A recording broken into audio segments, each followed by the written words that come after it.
Hi everyone, hope you're doing well. Welcome back to Cafe Oleh. The My name is Jay. My name is Jay. I'm a volunteer here with Nefesh B'Nefesh. And here at Cafe Oleh, we go over the Hebrew that we use in everyday life here in Israel. I myself made Aliyah with Nefesh B'Nefesh close to 15 years ago, and even though I came with a pretty good amount of Hebrew, it really wasn't until I was here learning and using it on the ground that I figured out how important it was, and the Hebrew I needed to supplement what I had learned previously in day school, university, even being here before. And so that's what we're going over here at Cafe Oleh, everyday Hebrew that we need to live everyday lives here, right? And for many of us, we're looking to continue our lives in some capacity wherever we're coming from in making Aliyah. Some of you also on this call probably have not made Aliyah yet or are thinking about it, and we're trying to get you ready for it in that respect. We're really excited for today's topic because not only did this come from you, but this is piggybacking off a recent webinar that Nefesh B'Nefesh has had that ran, I believe it was a week ago in English. And just like they do a number of series of webinars on various topics, this one was specifically about, what's it called? It was about children and allergies. And it was led by our guest speaker this evening, who's going to help me teach this class today, Ali Kashkash, who is, based on your feedback, the popularity of the class last week, we turned this into a general class about allergies. For many of us who move here to Israel, I know myself, for example, despite growing up in the United States, I've never had allergies in my life. I moved to Israel about 5 years into my Aliyah. All of a sudden, twice, 3 times a year, I started getting really weird symptoms. I didn't have a fever. It felt like a fever. It wasn't a cold. It wasn't flu. It was allergies. It was seasonal allergies that I never had growing up in America because it's different flora and fauna there, just like it is here. And so it's very important, whether we know we have allergies or not, some very basic terminology and words that we're going to go through today with the help of Ali, who helped us curate the words for today and is also going to be on board with us answering questions we have. This isn't, ask the doctor, ask the specialist questions. This is going through vocabulary, just like we've done with other topics here at Cafe Oleh, to further enrich what you may need, what you may want to go back and revisit, what's personal to you, but giving you a general sense and some cultural context to words that may not be easy to find in the dictionary. As always, if you have a question about any of the words that we're going over, or any of the topics, or any clarification, please write that in the Q&A section. You can press the Q&A button in the menu below or above, as it may be for you. To make sure that you are able to, so that we can see your questions and field as many of them as possible during this. If you have any questions about anything else, anything that's not related to what we're going over, please keep that to the chat window. So if you want to critique my English or my Hebrew or Ali's English or Hebrew or anything else, please save that for the chat. It just makes it easier for us. There's a lot of you, there's only 2 of us, and there's really only me moderating as I'm teaching. So please, thank you in advance for your cooperation. And as always, you will get a recording of this on Nefesh B'Nefesh's YouTube account. So whether you want to go back and revisit some of the things we talk about here, whether you weren't able to take notes during this, whether you can't screenshot for whatever reason, you can go back, watch this lesson and all our previous lessons on demand on the YouTube channel. This specific one will be up in the next 1 to 2 days on YouTube, 100% free. Really nice service that Nefesh B'Nefesh provides you, fellow Oleh. So first off, welcome, Ali. Thank you. Introduce yourself, a little bit of how you got into this field of allergies. Okay, so thanks for having me. So my name is Ali. I made Aliyah 14 years ago, right after I finished college. I actually came with no Hebrew, almost at all. You know, like Hebrew school, Hebrew, like I knew how to read, but I didn't know what anything meant. I didn't know how to speak at all. And today I'm a fluent Hebrew speaker. So it is possible. I married an Israeli, that helped. And I have 3 kids. My oldest son, Nadav, is allergic to peanuts. He was allergic in the past to tree nuts as well. So that's how I originally got into the allergy world, and mostly the food allergy world, because that's our world. Although it's funny because you mentioned, Jay, also that you have allergies. So my dad, every time he comes to visit, he all of a sudden gets sick and starts coughing. And it got to the point where he didn't want to come anymore because he thought that he was like legitimately getting ill each time he came to Israel. And then he spoke to a doctor and they told him, okay, you have allergies. Like there's nothing wrong with you. So, and he doesn't have almost anything in the States. Every single year when he comes in February, that's what happens. In the summer, doesn't happen. So anyway, so my son is allergic to peanuts, and I started volunteering in Amutat Yahel, which is the nonprofit. It's called Yahel for food allergies in Israel, and that's why I got involved. I have a kid here visiting. Say hello, and yeah. So you know, like Jay said, of course, anyone who has like a specific question about like dealing with food allergies or anything, we dealt with that last week in that webinar, which was great. So anyone can go back and look at that. But also, of course, anyone who wants to get in touch with me, I'm more than happy to help. This will obviously be a bit more general. We'll obviously also talk about things that are not food related. But yeah. So thanks for having me.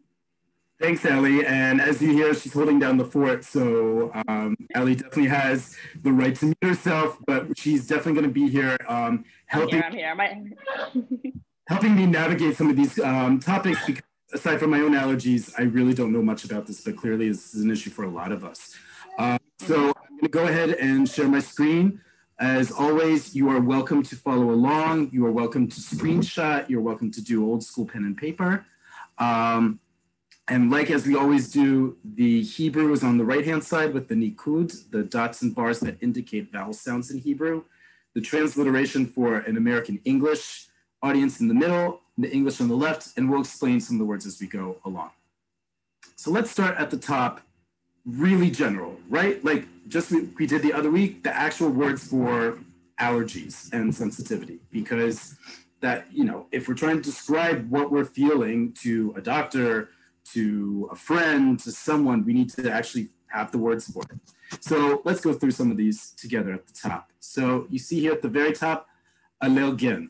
Allergen, just like it sounds in the Hebrew, is the same as in English. It's an allergen.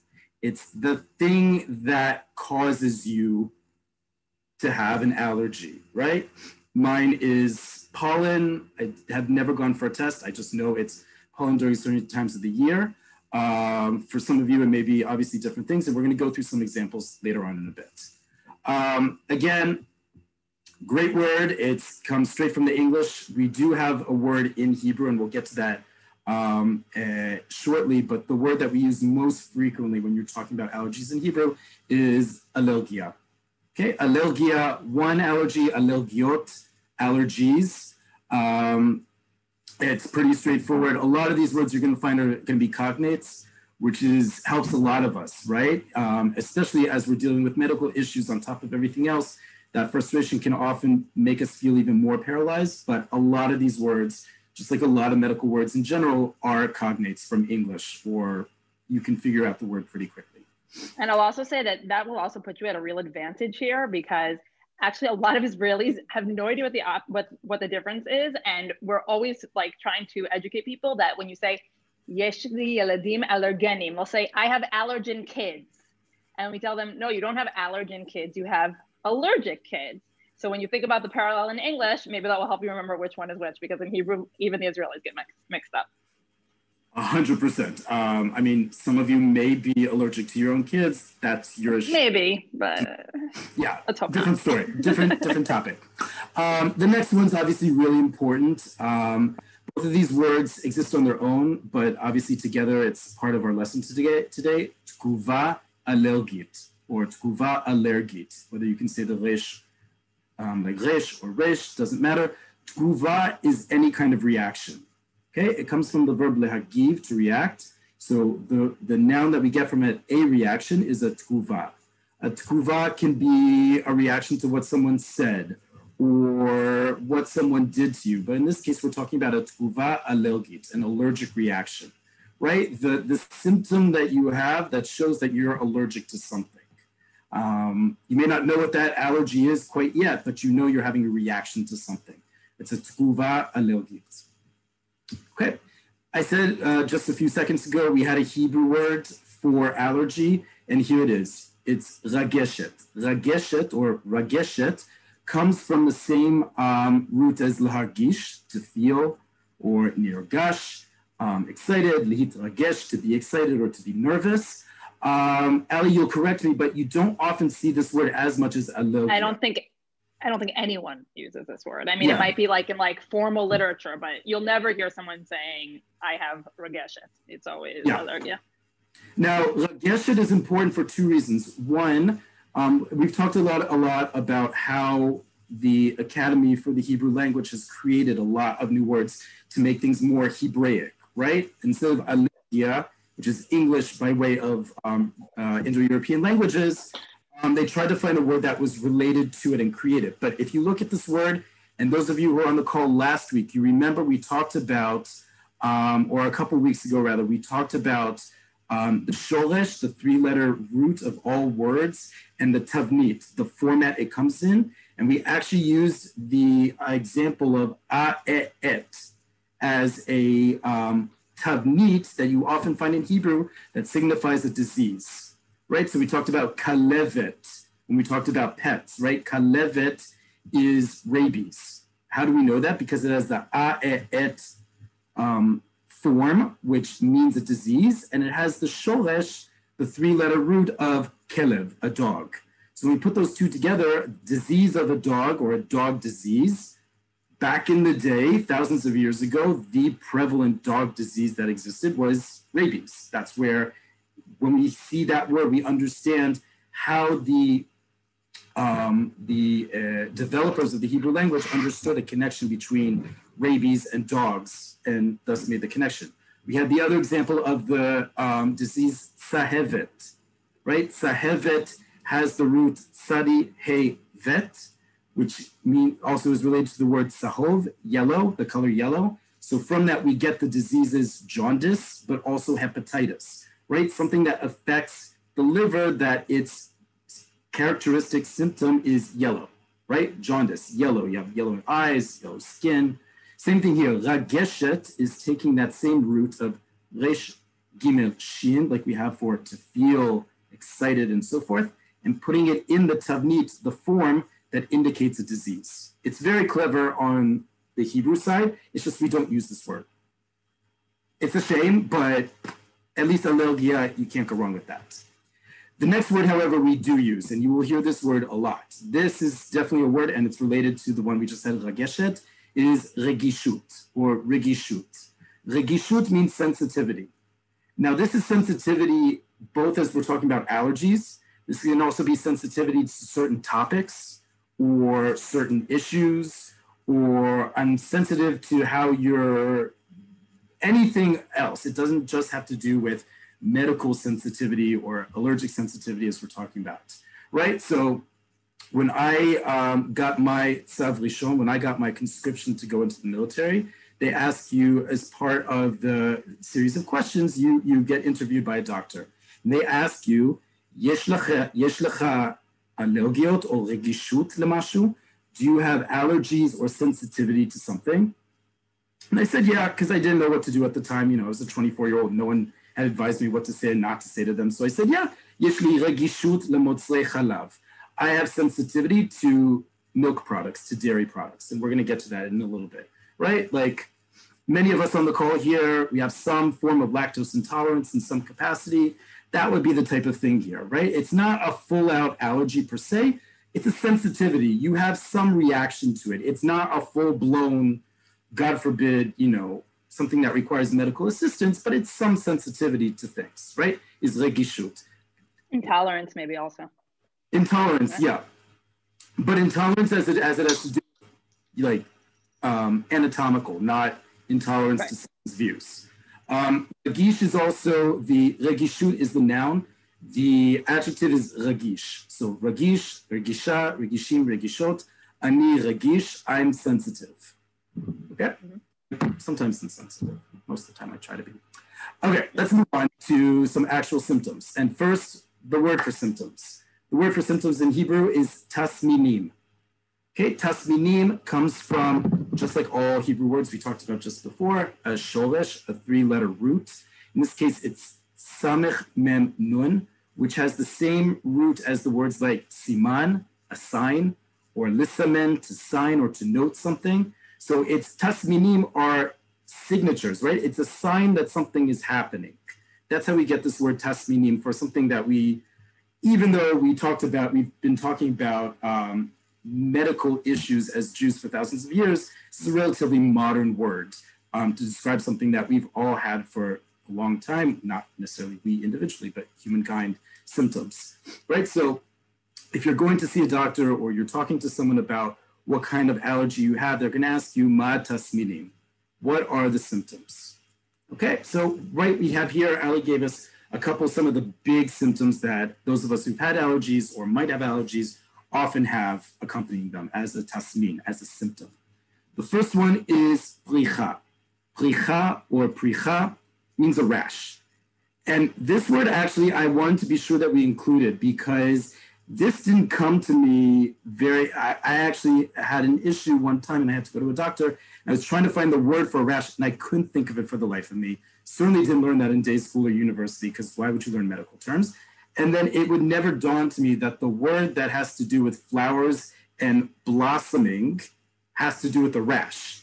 Because what is a rash? It's red on your skin and it starts to get bigger and bigger, right? It blows up like how petals on a flower open up like that. That's the idea of the word in Hebrew for rash, pricha. Okay, very poetic for sure, for something not so poetic. But so you now know what the word for rash is. And Ali, it's irregardless where on your body, right? Any rash is. Yeah, anywhere. Mm-hmm. Anything goes. Anything goes. Next one, breathing difficulty. As you can hear from my voice, having a little bit about that in the last few days because of my own allergia or chageshet, is kshae nishima. Kshae nishima. The first word, kshae, these two words, by the way, together are compound words. The first word is kshae. It's the shortened form of kshaim. Kshaim are difficulties, any kind of difficulty you're having. And nishima is breathing, right? Linshom is to breathe, is to inhale, okay? It's specifically to inhale. We use it for breathing, even though obviously exhale is also part of breathing. But when we say linshom, it's to inhale. Okay, so kshae nishima, we're having difficulty breathing. Any different kind of breathing difficulty you may be having, that could be your throat is closing up or your nose is stuffed up or anything like that. This is all under the generic term of kshae nishima, breathing difficulty. The next one, nifichut. Nifichut is swelling.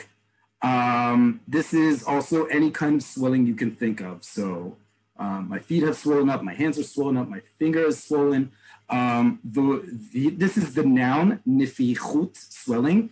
Nafoach is something that's swollen.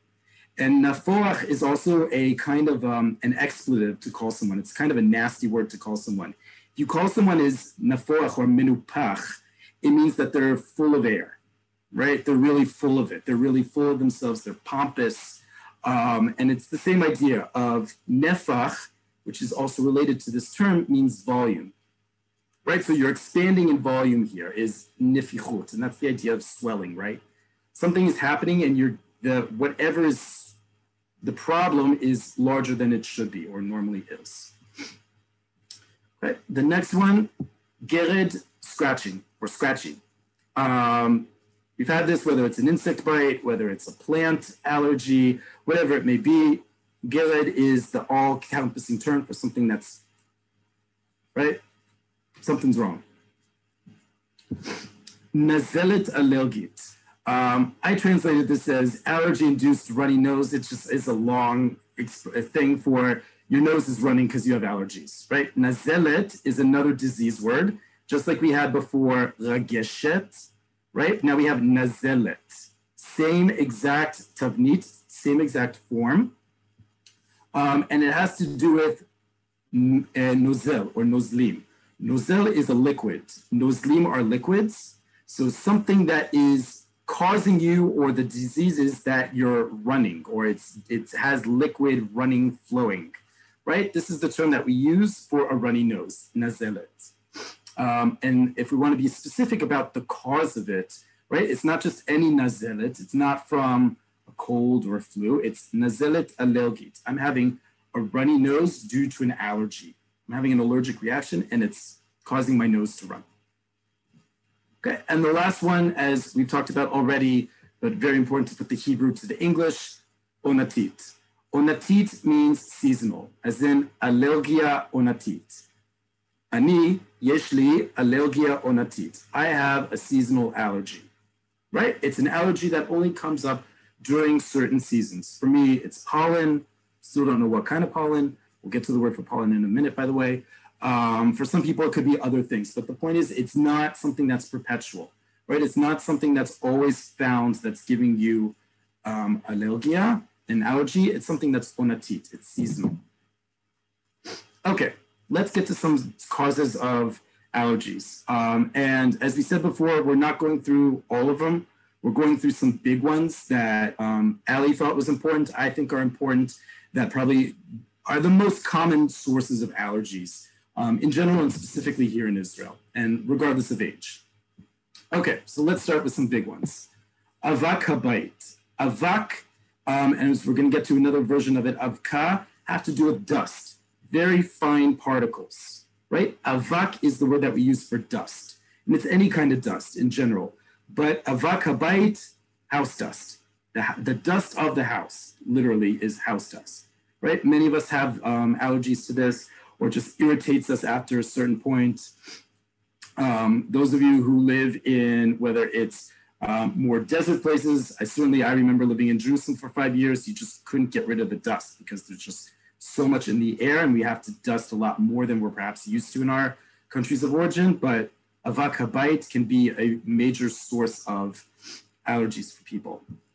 And the other one I know for sure is mine is avkat plicha. Okay, avkat comes from that same root that avak did, but avka usually means a powder, right? So if you're going to the supermarket and you're looking for some sort of cooking product, and let's say it's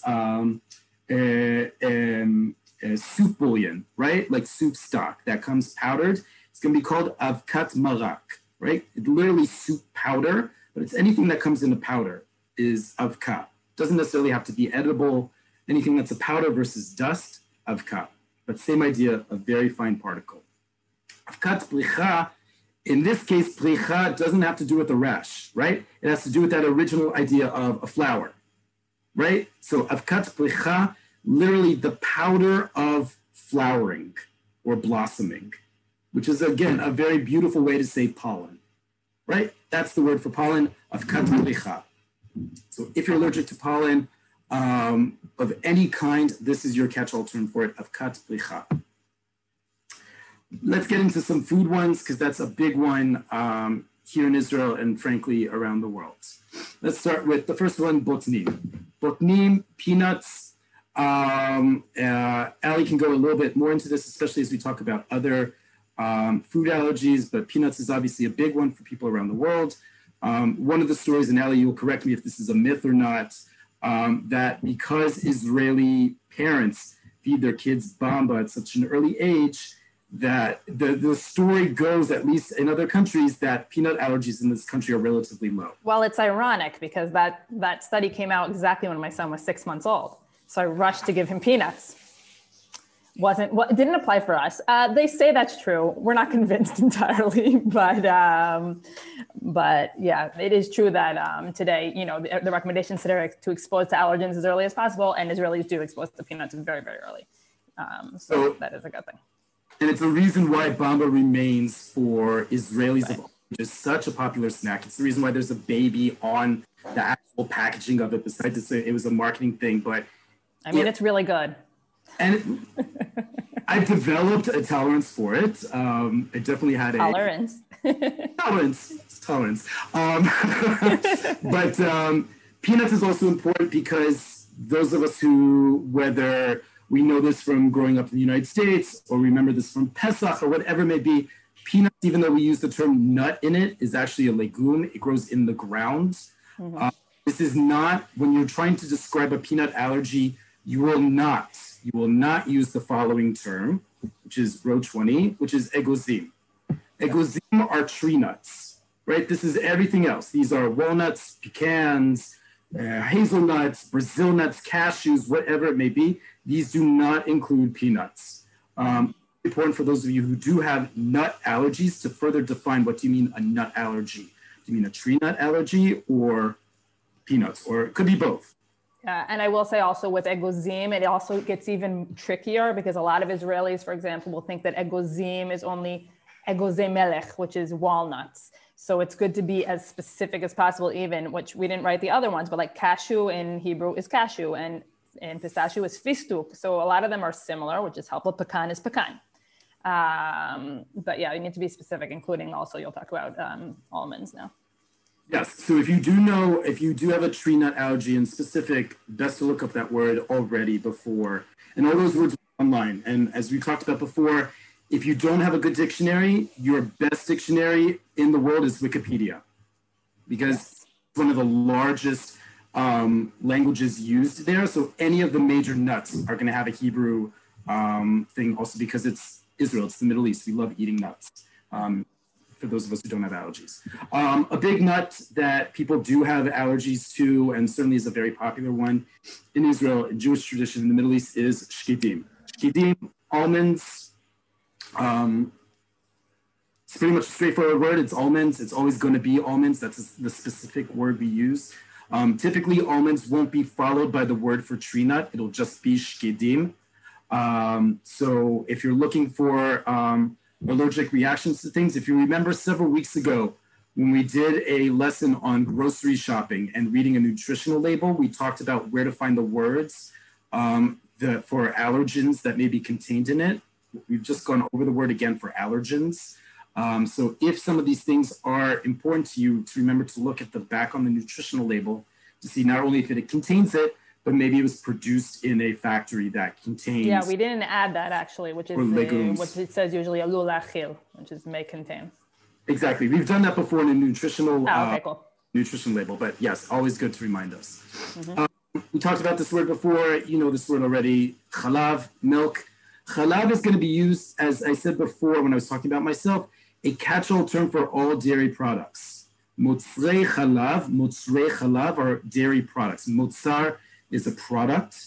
The products of milk, literally, that's how we say it in Hebrew, are dairy products. So any kind of dairy product is catch-all motzrei chalav. So, for example, mine is I can eat certain things, and then other things where I have to take a lactate pill or a lactose pill, because otherwise it's not a good situation. It's much varied. Some people it's universal. The point is motzrei chalav is the catch-all for dairy products. It's not going to say may contain or was produced in a facility that creates butter versus milk. It's just going to say dairy products.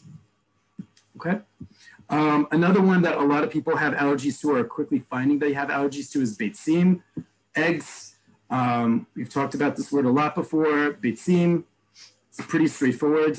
You will find a lot more things, I think, in Israel now that are lelo beitzim, without eggs, or egg-free is the way we would say it in English, but in Hebrew, we've talked about this as well before. Lelo means without, or free, or none. So lelo beitzim on the label means without eggs. Okay, another one that's very popular, obviously here in Israel and the Middle East, is sumsum, sesame. If you have a sesame allergy, you should know by now what to avoid. There's some obviously very popular foods with sesame in it. It'll be listed for sure in ingredients. Dagim. Dagim is the catch-all term for fish. And when we say dagim, we're only talking about fish. We're not talking about seafood. We're not talking about anything else in the sea aside from fish. And that's irrespective if you keep kosher or not, any kind of fish is part of dagim. Some people have sensitivity to it, some others that has to do sometimes with the level of kaspit, mercury that's in fish, certain types of fish. There are other elements in fish that may cause people sensitivity, if not allergic reactions. And then one very big category we all, if you don't have, you've certainly heard of, is gluten. Gluten is just the way we say gluten in Hebrew. My accent there, gluten. But gluten is how we say it in Hebrew. Again, if something is gluten-free, it's going to say lelo gluten. Okay, very important. It's not going to be a literal translation from the English gluten and then the word for free. It's going to be lelo gluten. Maybe you want to mention lactose. Lactose, yeah. We said chalav, but I'll write lactose here. Yeah, it's probably good to know. Lactose.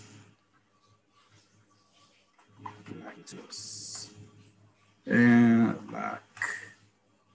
it's all the same, just with the Israeli accent, you know, gluten, exactly. Lactose. Right. I mean, it's a great rule of thumb, right, for all cognates. In Hebrew, because Hebrew, we read out every letter. We don't have silent letters like we do in English. It's like Spanish in that respect.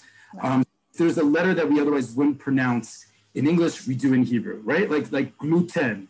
You heard how I pronounce it gluten. It's gluten. Or the classic one we always talk about and we make fun of as Anglos here in Israel is Rehov Lincoln, right? Lincoln Street is Lincoln Street because they're pronouncing every single letter in the word in the name Lincoln. Okay? All right, let's move along. Okay, if we're already talking about really basic things, this is really important that we talk about. We've talked about this many times. We will do it again about going to the doctor. This is about any topic in general, but this is also relevant to making any kind of appointment, not necessarily to a doctor. It could be to a lawyer. It could be to a government ministry. It could be anything. I want to make an appointment. Okay, if you feel like you have allergies, if you feel like over-the-counter medications, and we're going to get to medications shortly, but if you feel that that isn't doing enough and you want to see a doctor about it, how do you go about doing it, right? Kind of important. So the first thing, we've talked about this a lot, and we'll do further lessons about scheduling an appointment and automated menus in Hebrew and all of that stuff. But the simple phrase, I want to make an appointment, for men, for males, it's ani rotze likboa tor. For female, ani rotza likboa tor. You're literally saying, I want to affix a queue. I want to affix a time or a line. Tor means a line as in like a queue, like you line up for something for your time to, you line up in a queue at the pharmacist to get your medication, right? And everyone has a set amount of time, theoretically, in front of the person you're getting the service for. So I want to affix time. I want to set a time to meet. This is how the way we say I want to make an appointment in Hebrew. And it's very important, and Ali will back me up on this. If you don't know this already in Israel about how the medical system here works, you can't just go to a specialist. You have to go to your, what we call Rofe Mishpacha, or your Rofe Kihilati. You have to go to your own GP, your own general practitioner that you were assigned to when you signed up for your Kupat Cholim. Those of you who have not made Aliyah yet, just know you have to sign up for one of 4 Kupot Cholim. These are the HMOs in Israel. And when you sign up for it, you're signing up at a specific clinic and you're assigned a doctor. Usually you can find a doctor if you need more help with English, who's more English friendly. If you have certain issues and someone specializes in that, you can find that as well, and they can guide you with that when you sign up. But your first line, whenever you're making an appointment, is to go through your general practitioner. You cannot go directly to a specialist. In this case, we're talking about the next word. Another great English word, sorry, I'm skipping one line before we get to the next one. So row 31, allergolog. That's a little bit of a tongue tie for some people. Allergolog is simply a rofé, doctor, allergiot, of allergies, right? An allergist, someone who specializes in diagnosing and treating allergies. In Hebrew, we would say allergolog or allergolog, right? Just like we have with a lot of different medical professions, that OG at the end, we hear again and again, right? And what you're gonna do when you go to your general practitioner and you say, I need to get some tests for allergies, or I think I have an allergy, you're gonna ask for row 30. This is a very important term. If you don't know this term already when it comes to medical terms, is a hafnaya. Hafnaya is a referral, right? You cannot see anything. You cannot do any tests, see a specialist, do anything other than, God forbid, emergency services without a hafnaya, without a referral. Okay, so if you want to see an allergolog, if you want to see the word that we have after that, row 32, a rofé reot. Reot are your lungs. So a pulmonologist or a lung doctor, but pulmonologist just sounds cooler, I guess. You need a hafnaya. Okay, that's just how it works in Israel. You always need a hafnaya to see someone. Okay, let's say you already did this. You already asked your doctor, ani rotze likboa tor. You've already asked them for a hafnaya to see an allergolog or rofé reot. What are they going to do? So to diagnose, to see if you actually have a allergy, just like they do in other countries around the world, they're going to do a series of tests. Here are some of the tests, not all of them, but some of the big ones that you're probably used to and you just want to know what the word is in Hebrew. The first one is tagal. Now, I was joking with Ali, the word tagal has a couple different other meanings in Hebrew and in Israeli culture. First off, tagal usually means like a challenge, like a fight in a schoolyard. Like between a bully and another kid, or sometimes between two people just randomly, but it's like a real fight. Tagal is also, those of you who grew up in youth movement, particularly Beital, you know the term tagal. That's a whole other story on the history of Zionism we don't have time for tonight, but just know that in our context of allergies, a tagal is a food challenge. Ali, this is you having to eat it or be exposed? Yeah, that's when you go to the hospital and eat your allergen under supervision. It actually can also be for other things, like there can also be like a medication challenge, but almost always when we use the word tagar, we're referring to food. So that's in the hospital under supervision. Yeah, because again, tagal indicates, even outside of the context of allergies, something that's not the most pleasant of experiences. It can be potentially very brutal. Right. We're fighting our allergen here. Yeah. So that's why it's done under medical supervision. The next one you're probably also used to is a test Oleh. Test, exactly as it sounds, is the word test. We use this word test, by the way, for your car. So when your car needs to go for a regular inspection in Israel, you go for a test. You don't go for a bdika, which is the normal word we use for a test. You go for a test. In this case, we use it also for a test Oleh. Ol is skin, so a skin test, test Oleh. This is the one, Ali, right, where they do like a check mark on your back or something, or at least they used to, on your arm. Sorry, on your arm or sometimes on your back. Yeah. For foods or for any other allergens. Pollen, I know they do that as well.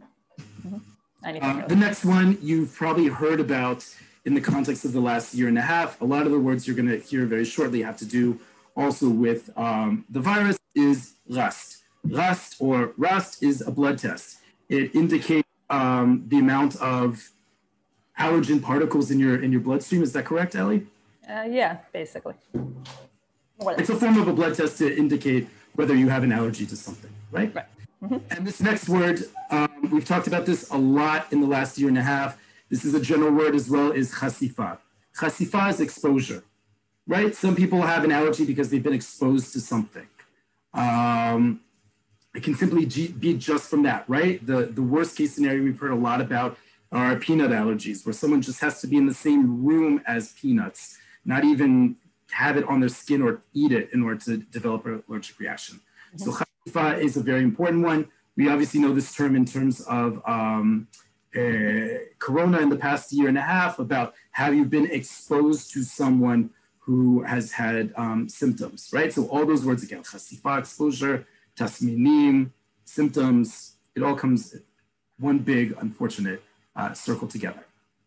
Okay, some medical terms in terms of the actual medication that you may go under, both to treat an allergic reaction, but also ongoing, right? So again, a lot of these are gonna be straight up cognates.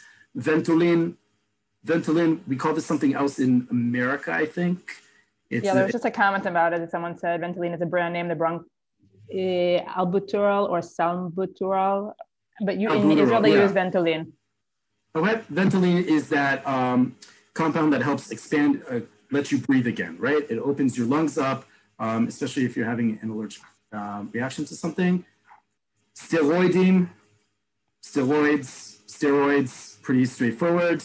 Another one that's very simple is just how you pronounce it according to a native Israeli, which is antihistamine. Antihistamine, right? Right now I'm on one antihistamine. It's my personal favorite. It's Allergy, which is the equivalent of Zyrtec back for you Americans, but Allergy is one of the 2 over-the-counter ones you can find. It's a 24-hour one, non-drowsy. Anyways, antihistamine. An oximeter, again, a word that we've had to learn in the last year and a half. We never thought we'd have to know what an oximeter is, let alone why you would need it, is a mad storatia. What is an oximeter? You've seen that at the beginning of the pandemic, those things that people had on their fingers, is like a big clamp, it's a wide, small clamp. It indicates the storatia of your blood. Storatia is also somewhat of a cognate of blood oxygen saturation. It's how much oxygen, how oxygenated your blood is. And remember, when we first started understanding how corona worked, that it indicated how severe someone's case was based on how well or poorly oxygenated their blood was. This is also an important part of diagnosing someone's allergy, is how much storatia they have. And the mad storatia is the thing that moded, it tests, it models how much blood oxygen saturation has. That's that thing that you clamp on your finger. When people were getting diagnosed and put in bidud, they were given by their kupat cholim a mad storatia to watch their blood oxygen levels in the course of their bidud, in the course of their quarantine. And then the last one, although we're getting to some more medical terms in a bit and medication, is Fenistil. Fenistil is another over-the-counter antihistamine you find. I actually found it in my medicine drawer. It's this guy here. You may recognize it. It only comes in gel. So there's Fenistil gel, which is good for like bug bites and itching and that kind of stuff. But there's Fenistil drops, which is actually, I'd say, the closest to Benadryl. That's what kids are given, for example, that have food allergies. So there's drops, and that's what kids could take, but I think also adults as well. But it's important to note that that's only prescription. So if you're coming with kids or whatever, then it's important to know that you need to get a prescription for that, and there's no Benadryl in Israel. Right. Very important, everyone. I had to learn that as well. There is no Benadryl in Israel. There are 2 over-the-counter antihistamines I talked about. One of them, Allergy, is the brand name. There's also a generic version based on where you are. The other one is Allergix. Allergix is the Claritin of Israel. It's the same compound, and then also comes in a generic form. The generic form just means it's a cheaper version, but those are the 2 brand names, and you'll find them in Superfarm, any kind of pharmacy. Allergy versus Allergix, those are over the counter. For prescription, like Fenistil, like other ones, you will need a hafnaya referral, and you'll need a word we've talked about before, a milsham. Milsham is the prescription. Okay, a few more words, and then let's get to some of your questions. Mazrek. Mazrek is an injection, right? It comes from the verb lahazrik, which is to inject, and mazrek is the act of it, right? It's the injection, it's the actual, it's the needle part of the syringe, if I'm not mistaken. It's also is a mazrek. Yeah, and we also call actually mazrek EpiPen. So you'll get to EpiPen in a minute, but in general, we call that thing in general a mazrek. Right. Automatic injector. Is with regards to injection. EpiPen, very important for those of you who need an EpiPen. It's the same word in Hebrew. Okay, and Ali, very important for our audience. Is an EpiPen over the counter available? No, it's not over the counter. You need a prescription. And also when it expires, you need a prescription. There have been shortages. So that's also important to know. It's also been worldwide, but you know, you need to be like on it and if it's going to expire. So make sure you get a prescription and start looking for a new one. And I'll also note that in general, Israel only has EpiPens. So in abroad, there are a few different brands. Here, we only have those, at least for now. Very important to note. Thank you. Important if we're talking already about EpiPens, you're usually using it because you are suffering from, as we would say, anaphylaxis. Again, it's just a slight change on it in Hebrew, but we still use it as a cognate, anaphylaxis. Okay, anaphylaxis, the same thing, anaphylaxis. If you're having that severe allergic reaction to the point of you can't breathe, you can't move, that's the word we use. If you don't know this word, ambulance, it's another cognate. We know the word very well, ambulance. There are, just so you know, there are several different types of ambulancim in Israel. The one you're most familiar with are the Magen David Adom ones. Those are the ones that are either white or yellow. They usually have the person or family that donated it from abroad. A lot of them is through, because it's Magen David Adom, it's through charity that a lot of it does. But we also have another kind, especially if you live here in the center of the country, you'll see a lot more of these, which are private ambulances. And there's a general term for it that I actually didn't know existed until Ali brought it, which is abbreviated as Natan. As we know, we've talked about this before, when you see a word in Hebrew that has two apostrophes between the second to last and last letters, you know it's an abbreviation or an acronym for something. It stands for Nayedet Tipul. Nayedet is from the word Nayad, like mobile, like your phone is a mobile phone. So it's also called a Nayad.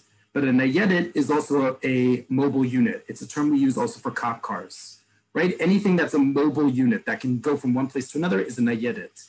In this case, we're talking about medical issues. Tipul Nimratz is intensive care. I'll just add that, sorry, didn't mean to cut you off. No, the reason is the general word for treatment. Yes, sorry. The reason I added this here is because, if you're having a severe allergic reaction and you call Magen David Adom, they're going to send you Nayedet Tipul Nimratz, which can actually be part of Magen David Adom also. They don't have to only be private. So when you're having a severe reaction, they'll send you one of those because they have like better medical care. Awesome. And then, God forbid if you need it, but this is just an important term to know, is miyun. Miyun is the catch-all term we use for the emergency room. This may be the norm in where you live before you make Aliyah, but in Israel, the default is not to go to the emergency room. The emergency room is its own apparatus. It isn't always necessarily going to be the fastest way if, God forbid, you're suffering for something. So keep that in mind. The default is often not to immediately call emergency room. If you can call, it's you call Magen David Adom, and like Ali said, sometimes the Natan will come and hopefully take care of you on the spot. I want to give three, both to turn it on a little positive at the end, because we're talking about allergies. It's not the most pleasant of topics, but an important one, but also to give you some verbs, right? We've done a lot of words and nouns and adjectives. I want to do some verbs that you can have. And the great thing about verbs, these are all in the, these are all infinitives, no conjugation here whatsoever. You can conjugate them at your will. The first one is lehitrachek. Lehitrachek means to distance yourself, to distance oneself from, or to get away from, right? So when we're talking about in the context of allergies, if you know something gives you an allergy just by having chasifa, having exposure to it, also to litrachek me allergen, right? To distance oneself from an allergen. It can mean, by the way, to distance oneself, to get away from in general, but we're talking about obviously allergies here. Another one, a really good word to have under your belt. This can apply to all sorts of things, but certainly when we're talking about Allergenim, about allergens, is lehimana me. Lehimana means to abstain. Okay, this is the word that we use in the Knesset. When a member of Knesset decides to abstain from a vote, they'll count how many people, nimna'im, how many people abstained from voting, right? So same thing here, to abstain from eating something, to abstain from touching something, right? Whatever it may be, that's something that gives you an allergy. And finally, the last one, because of course we want to think about, as we say in Hebrew, rak bri'ut, only health, lehitoshesh. Lehitoshesh is to recover, to recuperate. This is a catch-all term for getting better, right? It's not just saying, ani margish yoter tov, I feel better. It's great that you feel better, but that doesn't necessarily mean you're actually recovering or recuperating from something, be it a cold, be it allergies, whatever it may be. So lehitoshesh, to recover, to recuperate. A great word. Hopefully we should all not have to use, but if we do, very quickly. Okay, I see that we got a couple questions in the little bit of time we have left. Let's go through as many as we can. A couple of people ask Ali, how do you say itching? Megared. Megared, exactly. The word for that we had before, gered, scratching, is also itching. Yeah. Same idea. It's something that's causing you this. Mm-hmm. Okay. Are we going to talk about mold? We forgot mold. And someone actually asked and I answered on the thing. So yeah, we forgot that. And also so, yes. bees. Bees as well. So let me write that as we're doing that. So many allergens. So many allergens in this country, and especially mold is a very important one. Again, your country of origin, you may not be used to the amount of mold that regularly grows in this country because of lack of insulation, the temperature, the weather, all sorts of things, but it's definitely a big deal here. Let me quickly write the word for mold here, which is, let me put this over here. Sorry, just spot is mold. Oh, gosh. Ovish is mold. Okay, any kind of mold, black mold, red mold, whatever it can be, inside your house, outside your whole house, mold is a big one in this country, unfortunately. And the last one are bees. Bees in Hebrew are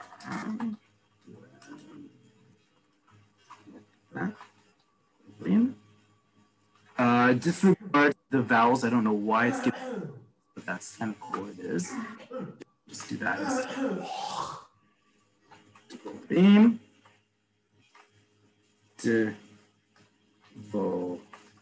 beam, bees. Okay, bees, mold, plenty more to come with those, but those are, again, the big ones.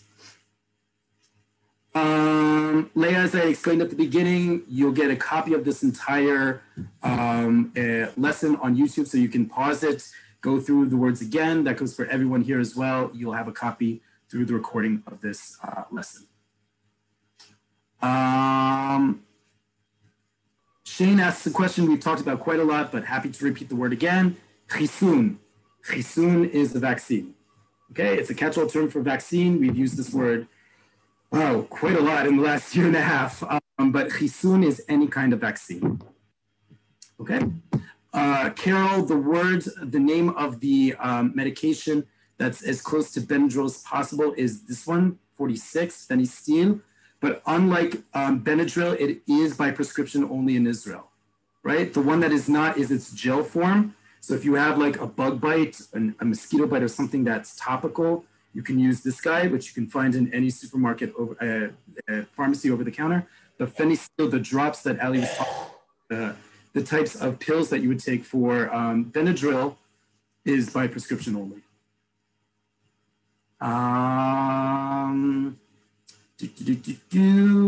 Anna, word for cockroach. Also a very important word. If you don't know this word already, moving to Israel, it is the summer. No matter how many times it is the summer, you have to deal with these things, even on the street. Jukim. There is a fancy word for it, but we use the catch-all slang, which is jukim. Juk is one, jukim, multiple. Okay? Again, folks, I see that you have a lot of specific ones. We don't have the time for it. You can look up the words for wasps, onions, all sorts of other allergens. Please look them up. And if you can't find it in a dictionary, again, just look it up on Wikipedia. Just type in the word wasp and then go on the left-hand side where you see languages and you'll see Hebrew there. Click on the Hebrew and it will show you what the word is in Hebrew, but very important to look it up. Okay. Ali, any last words that you thought were important that we didn't get to, or to overall give as a piece of it? No, just, you know, I think we covered the really big ones. And like you said, you know, there's so many, and there's also going to be ones that probably pop up when you come to Israel if it's environmental based. You know, we also have like all of the nut trees, for example, like you could be allergic to the actual nut or you could be allergic to the tree and like all that stuff. So, you know, just to make sure that you do look up those words and know exactly how to say them and what the meaning, is. And also if, you know, like we talked about the difference between the tree nuts and peanuts, which is a little bit different than in the States. But no, I think we covered the big ones, the important ones. Yeah. Awesome. Awesome. Great. Well, again, thank you all very much for your suggestions for topics to cover. If you have any other topics, please send them to Nefesh B'Nefesh. Always happy to get them because we want this to be as user-friendly as possible. So if you have topics for further, suggestions for further topics, please send them in. We're already building out the schedule for the rest of the summer. We'd love to have them. And definitely thank you very much to Ali, our special guest for this week, to help us understand about allergies, the words behind them, to feel a little bit more empowered when we're starting to describe, should we figure out we have an allergy, how to go about describing it. So thank you so much, Ali. Thanks for having me. Great. Toda rabah, thank you all so much. Again, you'll get a copy of this on Nefesh B'Nefesh's YouTube channel in the next day or so. Just type in Nefesh B'Nefesh or Cafe Oleh on YouTube and you'll be able to find this copy and all the previous sessions. Toda rabah, litrot. See you all very soon. Bye.